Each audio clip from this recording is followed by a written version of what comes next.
Shalom, selamat pagi Bapak Ibu yang dikasihi Tuhan Yesus. Pagi hari ini kita percaya bahwa Tuhan kita adalah pembuat mukjizat yang sejati dalam hidup kita. Mari pagi hari ini kita bawa setiap hati dan hidup kita untuk masuk di dalam hadirat-Nya. Terima kasih Tuhan. Haleluya Yesus Tuhan. Di dalam kelemahanku sempurna kuasa-Mu, hebatnya tantanganku, lebih hebat Tuhanku. Ku berserah kepadamu di dalam kelemahanku, sempurna kuasa-Mu,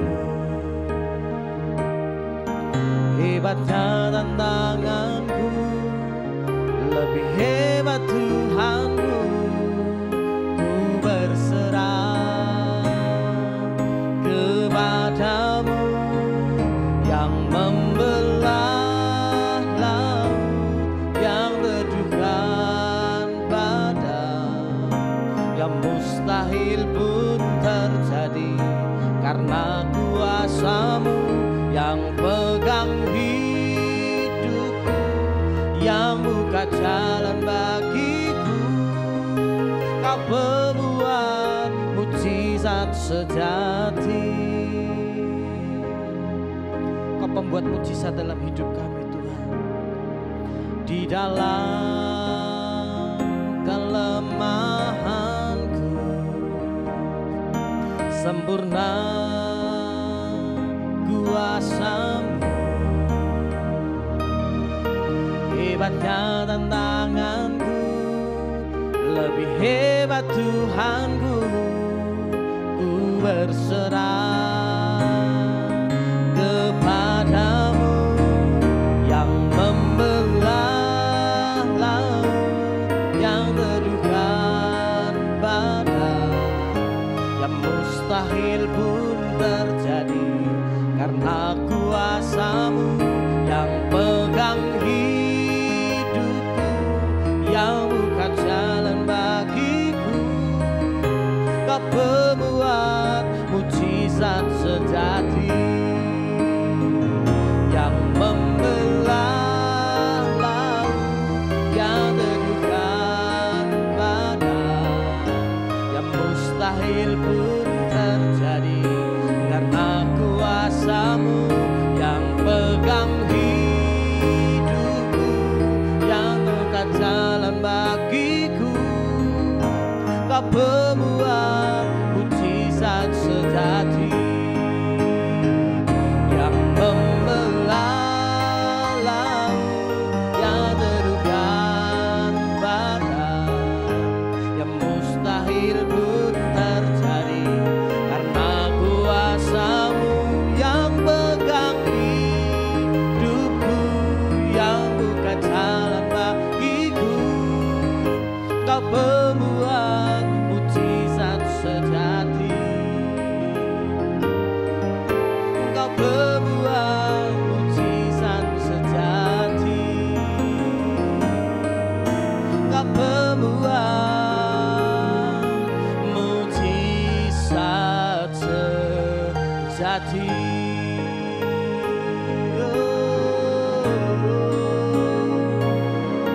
Terima kasih Tuhan, kami menyembah-Mu, kami berterima kasih buat mukjizat-Mu, buat kebaikan-Mu, buat pertolongan-Mu, buat kemenangan-Mu yang Kau berikan dalam hidup kami.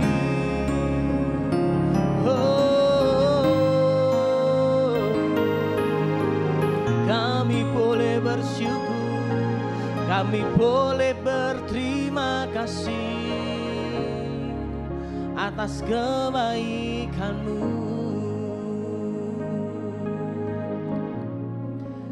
Pagi hari ini kami bersyukur Tuhan, Kaulah pembuat mujizat dalam hidup kami Tuhan.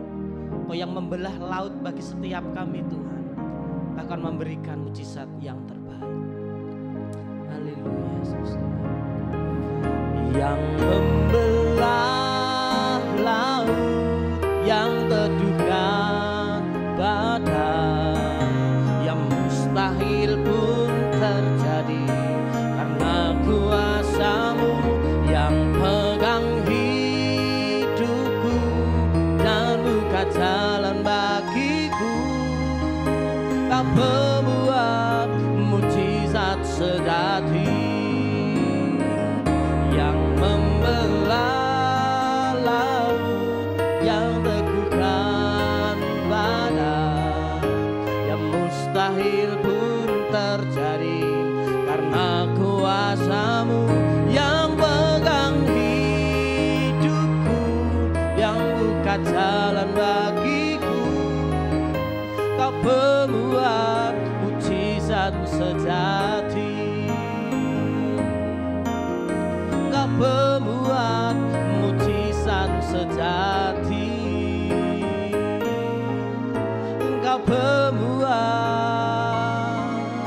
mujizat sejati. Terima kasih Tuhan buat mujizat-Mu yang ajaib dalam hidup kami Tuhan. Tiba saatnya kami akan renungkan firman-Mu, berkati hamba-Mu yang menyampaikannya. Dalam nama Yesus, haleluya. Shalom Bapak Ibu yang dikasihi Tuhan.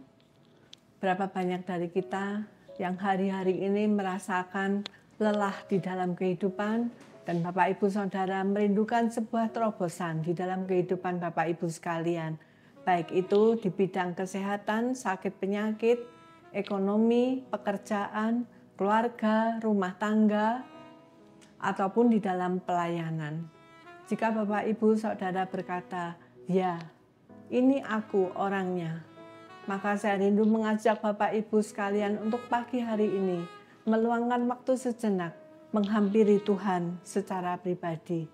Mengapa saya meminta saudara untuk kembali kepada Tuhan? Karena Tuhan adalah pencipta kehidupan ini. Selain itu, di dalam Tuhan tidak pernah ada solusi yang tidak terselesaikan. Karena itu saudara hampiri Tuhan secara pribadi.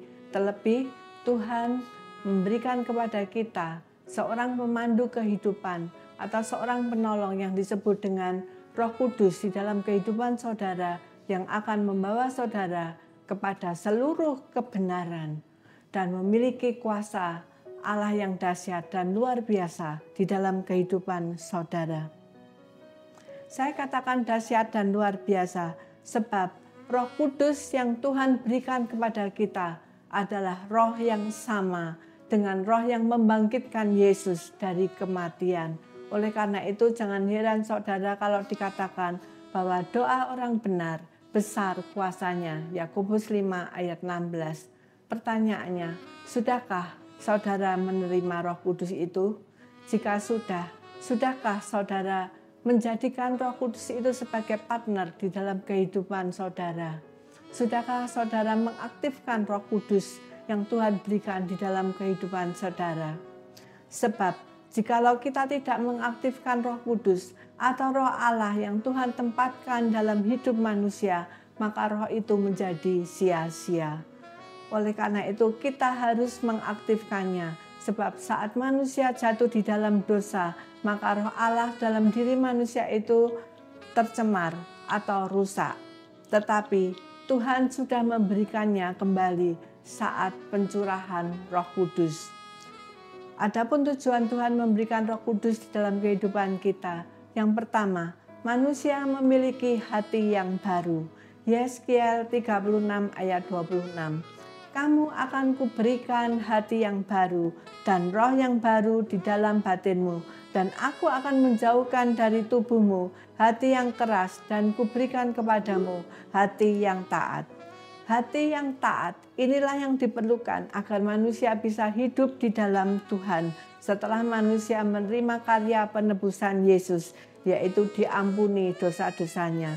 Sebab tanpa ketaatan, manusia akan kembali jatuh di dalam dosa dan manusia tidak bisa kembali kepada Allah.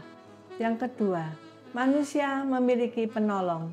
Tuhan tahu jiwa manusia itu lemah, mudah tergoda oleh iblis. Karena itu Tuhan berikan roh-Nya untuk menolong, menghibur, dan mengajar supaya manusia tidak kembali kepada dosa. Seperti yang dikatakan di Yohanes 14 ayat 26. Tetapi penghibur, yaitu Roh Kudus, yang akan diutus oleh Bapa dalam namaku, dialah yang akan mengajarkan segala sesuatu kepadamu dan akan mengingatkan kamu akan semua yang telah kukatakan kepadamu.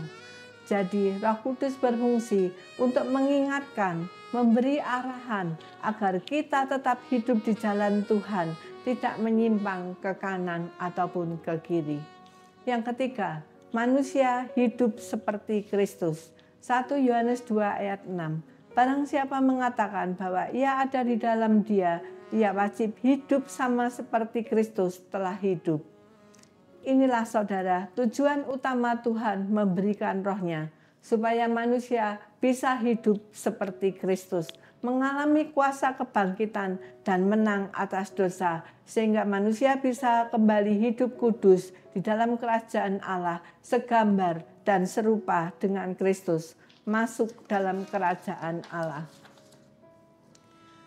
Jika saudara memahami peran Roh Kudus dalam hidup saudara, untuk memiliki hati yang taat, memiliki pemandu kehidupan, memampukan hidup seperti Kristus, maukah saudara hidup dipimpin oleh Roh Kudus? Jika saudara berkata ya, dengarkan suara Roh Kudus dan bertobatlah jika hidup saudara tidak sesuai dengan firman. Sebab jika kita hanya mendengar tetapi tidak mau melakukan, itu sama dengan kalau kita naik bis. Kemudian kita mendengar kondektur mengatakan arah tujuan daripada bis tersebut. Ternyata kita salah jurusan, maka kita akan berhenti dan turun. Kita tidak akan melanjutkan terus perjalanan tersebut. Sebab kalau kita melanjutkan dan kita tidak bersikap tegas, turun dari bis itu, maka kita akan membuang-buang waktu, kita akan membuang-buang energi, kita akan membuang segala sesuatu yang kita lakukan dan semakin kita jauh dari tujuan yang akan kita tuju. Demikian juga dengan kehidupan kita saudara. Seringkali kita tahu bahwa jalan yang kita tempuh itu salah, tidak sesuai dengan firman Tuhan. Tapi kita tidak mau bertobat. Kita memilih untuk jalan terus, kita lebih memilih menikmati dosa-dosa kita. Dan akhirnya berujung pada penderitaan dan penyesalan. Ingat saudara, bahwa tujuan iblis datang kepada manusia adalah untuk mencuri, membunuh, dan membinasakan. Yohanes 10 ayat 10a. Itu berbeda dengan Tuhan Yesus, bahwa Yesus datang dalam kehidupan manusia supaya manusia mempunyai hidup dan mempunyainya dalam segala kelimpahan. Yohanes 10 ayat 10b. Karena itu saudara, jika saudara rindu melakukan terobosan dalam kehidupan ini dan saudara boleh meraih kemenangan, yang pertama, terimalah Yesus sebagai Tuhan dan Juru Selamatmu. Yang kedua, aktifkan Roh Kudus sebagai penuntun hidupmu. Mari saudara, kalau hari ini saudara rindu mengalami Roh Kudus, menerima Roh Kudus, datanglah kepada Tuhan dan minta untuk dibaptis Roh Kudus. Tetapi kalau saudara sudah menerima Roh Kudus itu, tetapi saudara merasakan kekeringan di dalam hati saudara, datanglah kepada Tuhan untuk saudara kembali dipenuhkan oleh Roh Kudus. Mari kita bersama-sama berdoa. Bapa, kami mengucap syukur kepadamu Tuhan untuk firman-Mu yang sudah Kau sampaikan kepada kami pada hari ini. Bapa, Engkau mengingatkan kepada kami bahwa di dalam Tuhan selalu ada jalan terobosan. Di dalam Tuhan selalu ada solusi dan jalan keluar. Oleh karena itu Tuhan, mampukan kami untuk kami boleh dengar-dengaran dengan suara Roh Kudus. Kami boleh menikmati hadirat-Mu, kami boleh menikmati tuntunan-Mu senantiasa Tuhan, sehingga membawa kami kepada jalan kebenaran dan kehidupan, membawa kami kepada jalan Tuhan, jalan yang penuh dengan kemenangan, jalan yang penuh dengan berkat. Ampuni segala dosa dan kesalahan kami Tuhan, bila mana kami menyia-nyiakan Roh Kudus yang sudah Kau berikan dalam hidup kami. Tapi mulai hari ini kami mau belajar untuk taat kepadamu. Terima kasih Bapa, di dalam nama Tuhan Yesus kami berdoa dan mengucap syukur. Haleluya. Amin.